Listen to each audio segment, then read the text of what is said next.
it's more effective if we can notice our part in the pattern and then ask ourselves, what could I do differently? Totally different question. What's wrong with them? How about what could I do differently? What is my part in the pattern? And try to rely on actions instead of words. This can be revolutionary for a marriage. Hey, you're listening to the Blessed Couple Podcast, where we talk about how to do this marriage thing and experience God in the process. I hope you enjoy and subscribe. Let's get started.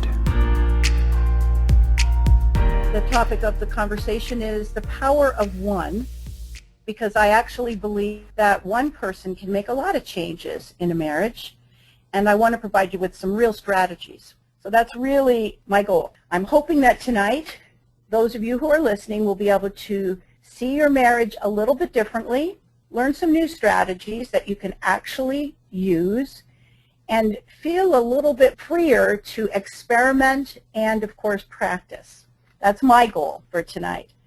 And those of you who know me know that I firmly believe that marriage is our spiritual path. And I believe that because I think that marriage is the place where most of our emotional and spiritual growth happens, because most of our growth happens in relationship, and our marriage relationship is the most important relationship. And like all spiritual practices, it's all about the practicing. We have to actually practice in order to move forward on our path. But before we can practice, we need to work on becoming a little bit more aware of how we think, how we feel, act. Some of you, I'm betting, have had this experience or this thought that you feel like you're doing all the work in your relationship. And that's a pretty common experience. Some of you might have uttered these words too at some point in your marriage. My partner doesn't want to grow. It's all up to me. I have to do all the growing. And if you felt that, you've also probably felt like this. It's just not fair. I've got to do all the work. And I want you to know, for those of you who have had that experience, that it's actually really common in relationships for one person to be more inclined to make changes than the other. It's natural. There's almost always one person that is a little more relationship-oriented in a couple and is more interested in taking the emotional temperature of the relationship. And that's fine. Sometimes in a long-term marriage, people will switch and take turns. But it doesn't really matter. It's okay if only one person in a marriage is interested in making change happen. What's not okay, though, is if you're that person and you're frustrated and you find yourself blaming your spouse for all of the problems in the relationship. That tends to happen when we feel, I'm doing all the work and I'm not getting anywhere and it's all your fault. Blaming is always poisonous in any relationship, and we have to really be mindful of it. It's toxic. My experience is that most of the time we don't start out blaming our spouse. It's usually our default reaction when we don't know how to take responsibility effectively.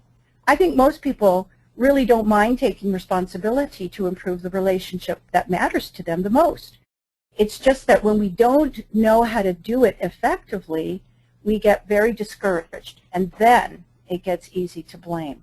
So I want to give you some vision that taking responsibility in relationships can be empowering for everyone if we know what to do.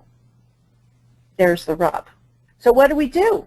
Now, I know that all of you out there have had those experiences that you've tried and tried to get your spouses and sometimes your children to grow and to change and feel frustrated because you haven't gotten the results that we're after. We've all had that experience. So what I want you to do right now, and if you have a pen and a piece of paper, it's good to write this down.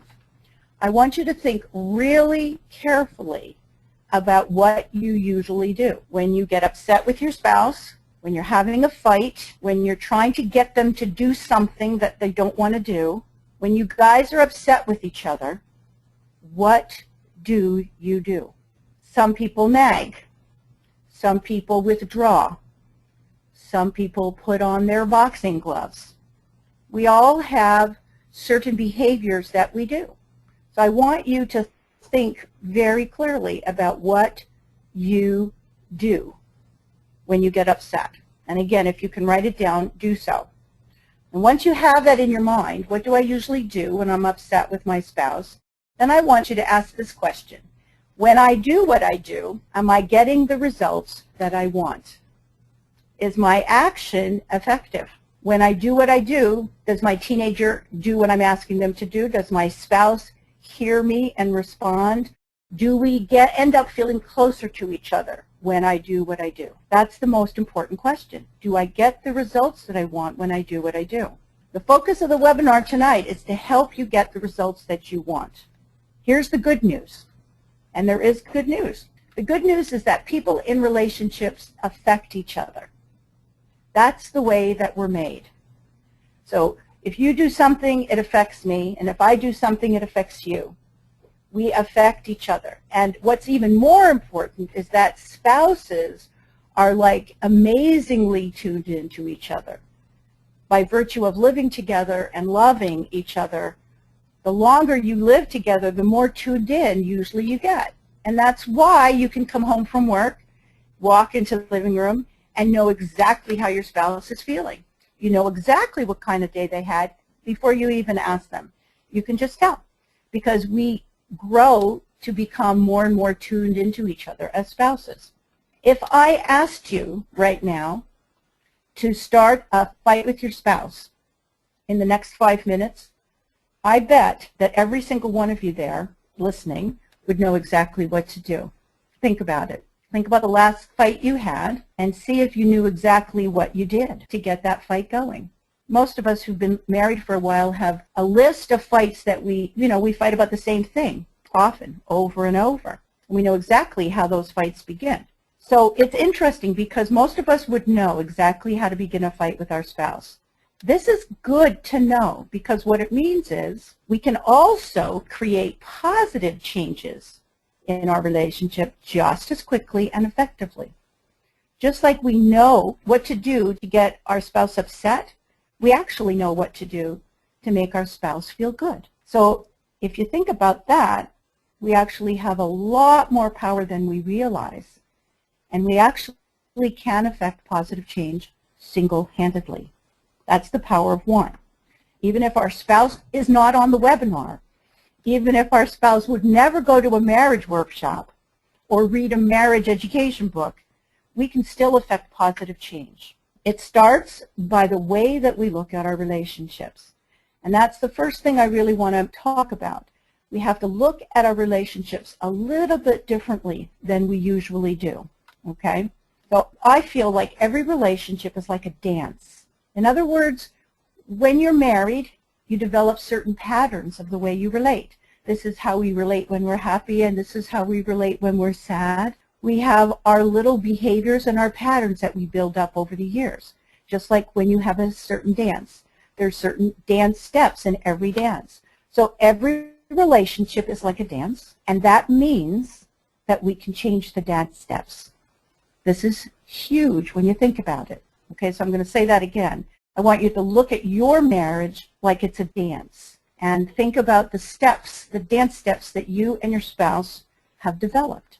The thing is, if one person changes, the other person cannot sustain the same response. If you do one different step than your spouse, if you're dancing together, is going to respond to that. They have to, because that's how we're built. We respond to each other. If one spouse's attitudes and actions will always influence the other spouse. It's inevitable. We can't help it. So the main point of this information is that the relationship dynamic is the problem, not our partners. That's so important that if you do have a pen and a piece of paper, you should write it down. Okay? Because we always think it's our partner that's the problem. If they would only change, everything would be okay. But actually, if you look at your relationship in this new way, that your relationship is a finely tuned dance, then you can realize that your relationship dynamic is the problem, not your partner. So the way to change what your partner is doing is to change how we are interacting with them. That's really different. The way to change what our partners are doing is to change how we are interacting with them. So we want to put all of our focus on changing our part of the interaction, not our spouse. Now that's a very different way of looking at marriage and at creating change. But it puts all of the power in our court. That's what's exciting about it. And marriage is always an inside job. In other words, the success of a marriage, the reality of our marriage always comes from what's going on inside of us. And any spiritual practice starts with me. So that's important as a foundation for the strategies that I'm going to suggest. Here they go. I hope you're all ready. Here's some strategies for change. The first strategy is, if it isn't working, try something else. Now I know that some of you are thinking, well, that sounds really simple. However, most of us feel like we've tried everything. And when I talk to couples, that's always what they say to me. I've tried everything. I have tried everything. But actually, we feel that way. But most of the time, we're just doing the same things over and over. And as we all know, the definition of crazy is a person that does the same thing over and over and expects to get a different result. And that's how we are a lot of the time. That's why I'm saying, if it isn't working, try something else. I really want to encourage you to experiment with new attitudes and behaviors. Be creative. I know this is not easy because actually we tend to be very uncreative in our relationships, even if we're extremely creative in the rest of our lives. When it comes to our relationships, we are boring, and our options can be very narrow, especially if they're only based on the experiences that we had based on what we learned in our families of origin. So I want to give you an example of how you can think outside of the box, do something completely different, and then see what happens. A lot of the strategies that I'm going to suggest tonight, you really just have to experience them and experiment and see what you can learn. So this one I read in a book and I thought it was fabulous. I'm sure all of you have had the experience, either with your spouse or your kids, where you tried to get them to do something. So in this case, a mom was trying to get her son to set the table. That was his chore. And every single night they had the same routine. About 10 minutes before dinner, she'd give him a call. Honey, can you please come and set the table? And if you're a parent, you know exactly how he would respond. He always said the same thing, in a minute. In a minute, Mom. And a couple of minutes later, she'd say, honey, can you please come and set the table? And of course, he would say, in a minute, Mom. And that usually went on several times. And then Mom would get frustrated, of course. And as many moms and dads end up doing, she just set the table because it was easier. So she would set the table. And then everybody would come to the table, and the son never said a word, and Mom never said anything. And, you know, we do this a lot with our kids and with each other. And what we're really doing in this case is we end up training, like this mom was actually training her son not to do what she said she was asking him to do. Because he was learning that if I just say, in a minute, Mom, she'll give up and set the table. He had already learned that. You understand? So this is what we do all the time. And because a lot of times these things that we come up with are very unconscious. We don't think them through. It's just, this is what I do and this is what they do. So let's go back to the table. So this mom decided one day she was going to be extremely creative and think outside of the box. So she did the same thing. Honey, come and set the table. 5 times, kid didn't come and set the table. So this time, she didn't set the table. Everybody came and sat down, and the table looked just like it does in the screen. Empty. Everybody was sitting there waiting, and Mom came to the table, and she served the spaghetti and meatballs, and she put them right on the table. Well, you know, it actually got a new response. It was an out-of-the-box, unusual, unexpected new action. She did something different, and it got way different response. And you know, her son figured out what she was trying to say. Like, if you don't set the table, we eat off the table. We can't eat off the plates if you don't put them out. So that's the kind of thing I'm suggesting, okay? I want you to try to be creative. So if you have your arguments in the living room, think about having them in the kitchen. If you have most of your arguments in the morning, try to have them in the evening. If you get upset in the morning, try to bite your tongue and wait until later. Change when and where you have your arguments. say or do anything different, and then notice what happens. That's the key point. You have to try to do something different and then see what happens. And actually, I feel like as a spouse, our job is really to go on a fact-finding expedition so that we can uncover the patterns that we have developed in the ways that we relate in our marriage. If we do that, and if we try to do something different, then we will always learn something. If we have an open mind and an open heart, you can never fail.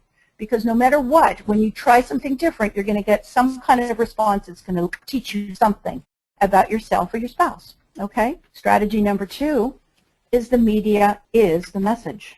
What I mean by that is when we talk about how we've tried everything, what we usually mean is that we've said everything. Because most of the time we rely on words to try to resolve our problems. But talking is not the only way to solve our problems. And you know, in almost every couple, one person in the couple is usually more verbal than the other. So if we only rely on verbal communication, then the person who is not verbally oriented will always be at a disadvantage, which seems to be a setup for disaster. So I think if what we're saying to our spouse isn't landing, then instead of getting upset with our spouse, which is usually what we do, let's take it as a clue that something isn't working, and look at it as an opportunity to try something new. Usually when we do something and our spouse doesn't respond or doesn't respond in the way that we want, we ask, what is wrong with them? Right? We've all had that experience. But actually that's the wrong question to ask. It doesn't get us anywhere. Instead, when we don't get the reaction that we want, it makes more sense, it's more effective if we can notice our part in the pattern and then ask ourselves, what could I do differently? Totally different question. What's wrong with them? How about what could I do differently? What is my part in the pattern? And try to rely on actions instead of words. This can be revolutionary for a marriage. Here is an example that I want to give you that's actually based on my own life. And I want you to know that I actually experiment myself in my own marriage, and I tried this myself one day. So what I did was I realized, because as many of you, I've been married 31 years, and a couple of years ago I realized, you know, we don't get too excited when we see each other at the end of the day anymore. Well, now we come home together, but in the old days, one of us would come home before the other. And I don't know if this happens in your household, but one of us would be in another part of the house, and the door would open. I'm home. Oh, hi, nice to see you. In the first 5 minutes, there'd be a conversation from 2 different parts of the house. And then we'd be looking at the mail or that kind of thing. And I thought to myself, well, maybe I should just sit down with my husband and say, hey, honey, let's have a talk, which is always like the worst thing for most men to hear from their wives. Let's talk, because I think that we should practice greeting each other more nicely. Instead of doing that, which would have been a good option, I thought I'd try my own suggestions, and I thought I would just change the way I acted. So I only did this for a week, and I have to tell you, in less than a week, we changed the whole pattern of our relationship. The first night, I was home first, and my husband came home, and usually I am not in the kitchen cooking. I'm actually in the living room on my computer. And instead of just not moving when he came in, I put my computer down, which was huge, and I jumped up and I ran to the door and I greeted him and I gave him a kiss. Welcome home, honey. And he didn't say anything, but that was that. And then the next day I did the same thing. And then the next day, the third day, I came home and he was already home, and I found him and I went right to where he was in the house, gave him a kiss and a hug. By the 5th day, he was doing the same thing. And we just, without having a heavy talk, we just changed the system. So I know that this works. It's just that we're not creative and we don't think about it. So that's why I thought I'd give you this example. Okay, strategy number 3 also sounds a bit unusual. It's called do nothing. And I know you're wondering what I mean by that. I'll tell you what I mean by that.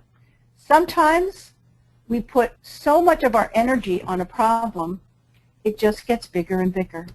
The more we focus on the problem, the bigger it gets.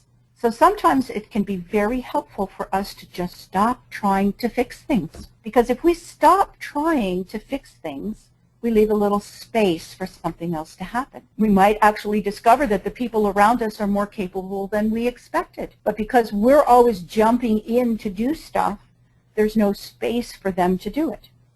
It's kind of like the more one person does, the less the other person has to do. It's kind of like a seesaw, you know. So what happens is that we end up creating the monster.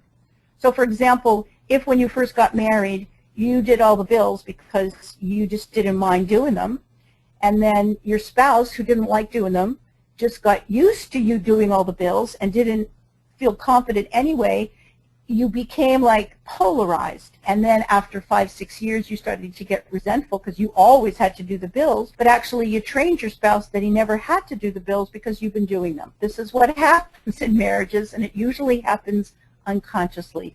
We create the monster. So often, our attitude and perception of something is actually what creates the problem in an otherwise neutral situation. And again, I'm going to give you an example from my own family. My husband is a very neat, right-angled kind of guy, and which I really appreciate. A couple years ago, he developed a new habit, and he started having a banana every evening after dinner. And every night I'd go into the kitchen, and for some reason, some inexplicable reason, he would leave the banana peel on the counter. And you have to know that the garbage can was like 3 inches from this counter. And he put everything else in the garbage can, but he would never put this banana peel. So you know how it is. My perception and attitude about this banana peel, like it became like this huge thing in my life. And like every night I would get upset about it. I would get negative. I would get annoyed. I mean, I can't even, it seems silly to me now, but that's what happened. It just became way out of proportion. So one day again, I thought I better try my own advice here, and I decided to change the way I reacted. And this all happened, by the way, with my husband having no idea. But he had no idea that I was angry, resentful, mad, nothing. You know, it was just all in my head. So one day I decided I would change the way I responded to the banana peel. So I went into the kitchen, and I yelled back to my husband, who was in the living room. I said, "Honey, you left the banana peel in the kitchen again. I love it when you do that. It's so cute." Now, I don't know how he responded because he was in the living room, but I did that every night for a week. And I tell you, by the end of the week, it was hysterical to me. I thought that this little habit of my husband's was delightful. And I basically changed my own attitude about the banana peel. This is always in our power to do. That's the point I'm trying to make. Now, I'm not saying that we should condone every awful thing our spouse does or says. Of course not. I am saying, however, that we can stop fighting our spouse's traits and actions.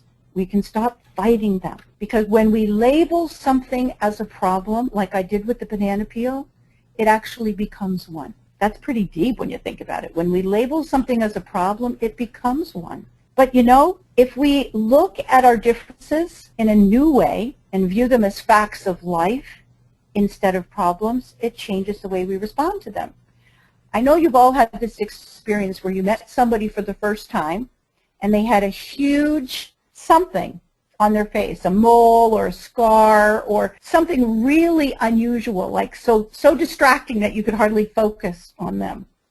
And then when you became friends with them, you didn't notice it anymore at all because it just became part of them. So that happens naturally for us when it's visual.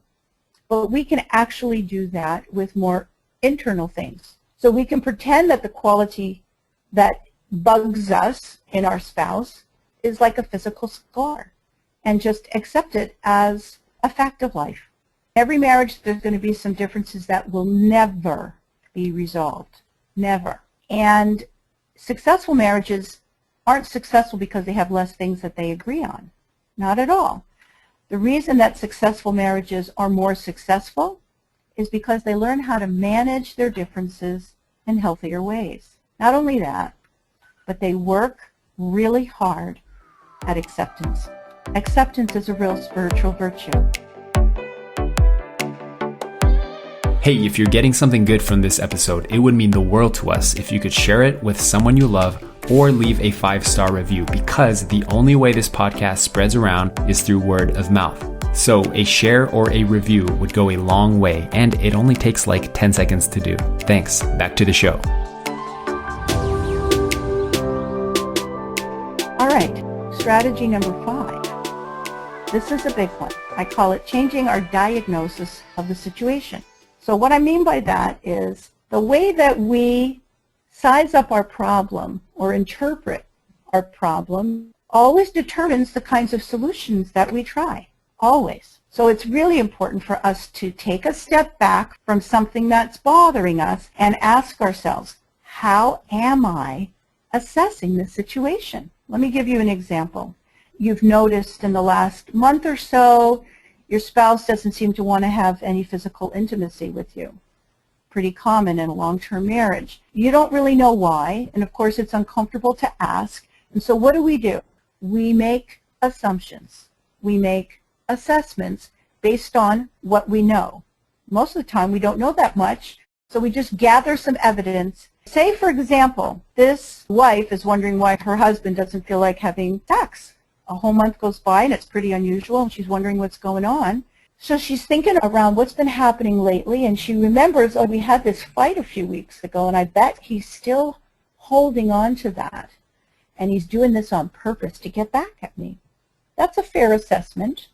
Could be true. If that's her assessment, if that's what she assumes is the reason for his actions, then she might think, okay, fine then, I'll get back at him, I don't really care, and she'll pull away. So her assessment of the situation is determining how she responds to it. Her response to the situation will also affect her spouse, of course. So she pulls away from him, and then of course he's going to feel that. He's going to respond to that. Now, say the same situation is happening, but she makes a different assessment. Say she thinks back and she's, oh yeah, he's been having quite a few disagreements with his boss, and he's been working a lot at home, and I think he's pretty stressed out about work. So maybe he's just depressed. Maybe I should just really make a little effort to take better care of him. Maybe I should suggest he go to the doctor. Maybe I'll give him a back rub. I'll make him a cup of coffee. Maybe we should have a little vacation. So again, her assessment makes sense on the limited information that she has, and if she decides to do some nice things for her husband, it's going to affect him, of course. So you see what I'm saying here is that the same actions her husband's doing, if she interprets them in two different ways, that's going to determine how she responds. Her interpretation will determine how she responds. This is very, very big. That means our actions almost always make sense given our assessment of something. They're reasonable, but any diagnosis that we make is naturally going to narrow the field of solutions that we have to choose from. That also makes sense, right? So it does really make a difference if we try to be more generous in our assumptions and our assessments. Because if we have a positive assessment, it will determine the way that we respond. And the way that we respond will affect the way our spouse responds. You see what I'm saying? If we're not careful, we could make dead-end assessments. And then we make it really, really hard for our spouses to grow. And we do this a lot, especially with our teenagers. But we do this with our spouses too. We label them. Well, you're always like that. Or you never do this. And then we put them in a box. And we make it very hard for them to come out of the box. Even though we want them to come out of the box, but our own actions are blocking them from being able to get out of the box. We get stuck because of our diagnosis, and then our spouses get stuck too. So the problem, of course, as many things in our lives, our assessments are almost always unconscious. And so because we're not aware of how we are assessing certain situations, then of course our reactions and actions based on our assessments are unconscious. So much of the way we interact with each other is unconscious, and that's part of a spiritual perspective and spiritual life, is to become more aware. So it's really helpful. A way to get out of being in the unconscious is to ask yourself questions like this. Is this assessment that I'm making fair? Is it a fair assessment of my spouse?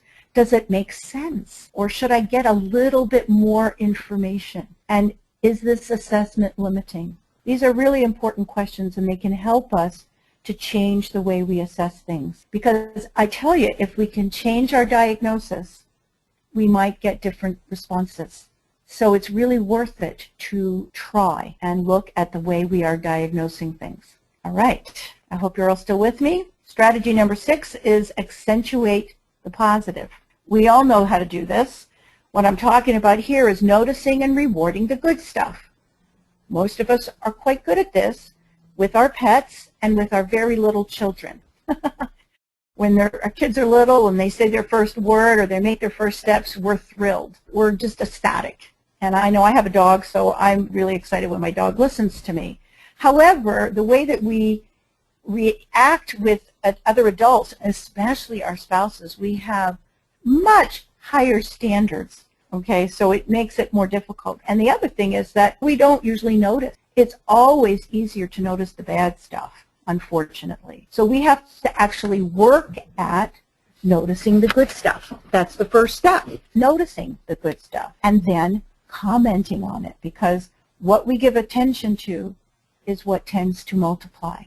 That's why, because it's easier for us to notice the bad stuff, and that's the stuff we give attention to, and that's the stuff we bring up, that becomes the stuff of our relationship if we're not careful. So we have to really practice noticing the good stuff and then giving it attention. And every kind of expression of appreciation that we offer to our spouse and our children is always going to uplift the atmosphere. And the atmosphere is going to support good, healthy things happening. Not only that, but whenever we can feel and express an attitude of gratitude, it always shifts our perspective. And when our own perspective shifts, then it often will shift our actions. This is huge and very internal. The other thing is, when something goes right, it's helpful if we can stop and notice, wow, it feels great tonight in our home. I feel so connected to my spouse. We have to notice when things seem better, because when things are doing well, it's not magic, it's not just luck, and it's not just accidental. Things are doing well because we are doing something that's affecting our spouse in a certain way, and they're doing something that's affecting us. You understand? So it's really important for us to realize we have to notice when things seem better and stop and think, what am I doing differently here? Did I do something nice for him earlier or her? Did I compliment her or him? What's going on? Why do I feel more connected? Ask yourself, what am I doing differently here? And then, of course, you want to do more of what works well and less of what makes things worse, right? That's what we want to focus on. And then I just want to mention something that's really helpful information in terms of relationship. It's known as the butterfly effect. And what it means is that small conciliatory gestures can turn things around dramatically in a relationship. In other words, you can have a very big, intense disagreement with your spouse. It does not necessarily require a big, intense conversation and discussion to sort it all out in order to turn things around dramatically. Actually, sometimes something very small can shift everything. So, for example, if you walk by your spouse and just casually put your hand on their shoulder, that little gesture can say a lot of things, right? It speaks volumes. I'm sorry, let's start over. I really didn't mean to hurt you. Or you serve your spouse a cup of coffee. That's your gesture of saying, I'm really sorry. Or you buy them a flower, or you buy them their favorite book, or you go to the library, or you do a chore for them. Any small thing actually can have a very big impact, because a small thing can change the dynamic. And again, that's what we're after, changing the dynamic. All right, here's the 7th and final strategy. And this one is called act as if. So often, again, I want you to be thinking about what's going on inside of our minds and hearts, okay? So often, when we're upset with each other, we're assuming that our spouses are going to act negatively to something that we're going to do or bring up. So because we have that internal assumption, we unconsciously send out those signals. because we're communicating all the time, right, in lots of different ways. So I'm going to read that again because I want you to think about it. We often assume that our spouses will respond in negative ways, and sometimes it's based on our experience that, you know, if I do that, then she's going to get upset, or if I say this, then he'll freak out.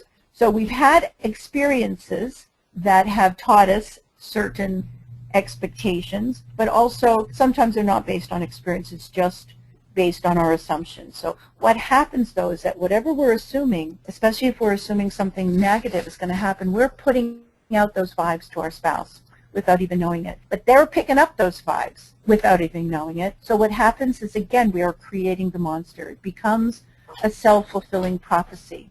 So instead of, say, starting out a conversation in a careful, kind way, because we're assuming that our spouse is going to respond negatively to this conversation, we bring it up in a harsh way. And they respond to our harshness, not to the topic. You see what I'm saying? We have to be much more mindful of our attitudes and our assumptions.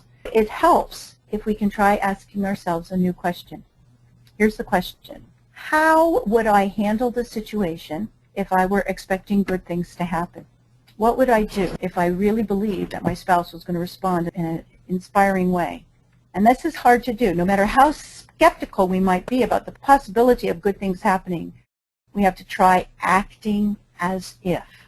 This is kind of very similar to the spiritual practice of you do the right thing and eventually your heart will kick in. I mean, this is like spiritual 101, right? It's a little bit harder when it comes to relationship with our spouses, but it really makes a difference. It is really hard to do, but it can really make a difference. And one of the reasons why it's so hard is because we've spent years sometimes justifying all of our negative actions. We justify the ways that we're acting by telling ourselves, well, it doesn't really matter because no matter what I do, I never get the results I want because my spouse just never responds the way I want them to. So we feel very justified having an edge and being upset. But it gets us nowhere. It can be really, really helpful to try doing the things that we would do if we were convinced of a positive outcome. Experiment. Again, it's all about experimenting. And then when we've tried to do it that way, we pay attention to the results. This is a fact-finding thing, remember, okay? We want to be fact-finders and love detectives. We want to be always learning about our spouses, and there's always more to learn.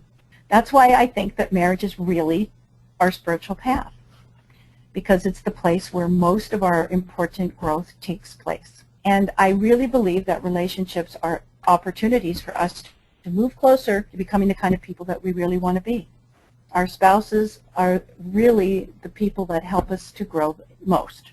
So if we actually treat our relationships as real-life laboratories for our spiritual practice, then we can be growing every day, because every day we have opportunities to change the way we respond to our spouse, to try something new every day. And I just want to mention one more thing. This is one of my favorite techniques that I learned from Stephen Covey. He often talks about the pause button. He says that in between the stimulus and response, there's that moment. There's always that moment when we can pause and think before we react. That's part of becoming more conscious people, becoming more aware and consciously choosing how we're going to react. The pause button is a huge tool that we can utilize in our relationships. And in that moment, when we're using that pause button, we can ask ourselves before we speak, before we react, if I am really going to live connected to my original mind and heart, connected to my highest self, my best self, then what will I do right now? That's what we want to ask ourselves in that pause. If I really am trying to live according to the principle or according to my core values, what will I do right now? And I want also to remind you that in spiritual life and in relationship, little steps are big deals. They're big deals because little steps can make really big changes. So notice and appreciate the little steps that you make and that your spouse makes. All right, let's review. Here we go. The first one is change our interaction, not our spouse. The medium is the message. If it's not working, do something different. Try doing nothing. Practice acceptance. Change our diagnosis. Accentuate the positive and act as if. Remember that relationships are like dances. We can change the steps. That's why one person can make a difference. And that, my friends, is the power of one. Before we move on to the questions and answers, I just want to recommend 2 books. If you like the content, then you would probably like these 2 authors. Michelle Weiner Davis has many wonderful books and a website, but one of her best books is Divorce Busting. And Susan Page has very keyed into marriage as a spiritual path and very clear about how we can change our marriages by changing ourselves. So both these books are really, really cool. Hey, if you want to improve your relationship or take your sex life to the next level, well, you're in luck, because more than 70% of couples that take our Love and Integrity course said that the quality of their sexual relationship improved after joining the course. Sounds good? You can join the program today with your spouse or just take the course by yourself at loveandintegrity.com. See you in the next episode.